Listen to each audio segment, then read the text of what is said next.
I hear what you say about somebody exercising their freedom not to have a vaccine, and they're perfectly healthy. I don't want them sitting next to me in the theatre. I don't want them standing next to me at the theatre bar. I don't want them next to me or anywhere near me or even in the same carriage on the train. So, yeah, they can exercise their freedom by staying at home. If you decide that you don't want a vaccine or a booster, then you can decide not to go to hospital however ill you get. And that is your right. So you would leave the unjabbed at home to die if they had a heart attack, if they suffered from a stroke? That's their choice.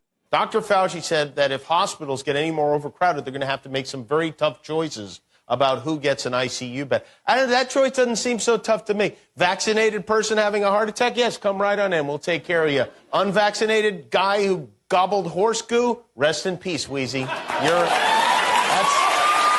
We need to make it clear to them that the vaccine is the ticket back to pre-pandemic life.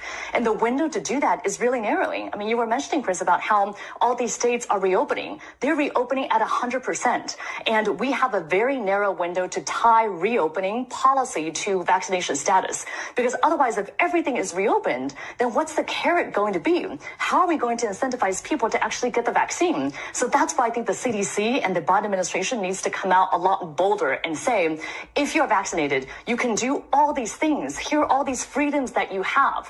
Because otherwise, people are going to go out and enjoy these freedoms anyway. People who refuse to accept vaccines, I think the right response for them is not to force them to, but rather to insist that they be isolated. Giving up your human rights is justifiable. It's justifiable to take away a person's bodily autonomy when you have a global pandemic. Those who haven't had jabs but could have jabs need to have a badge saying unjabbed. Really? Yeah. We just have to make people understand that, no jab, no life. And that's how it is.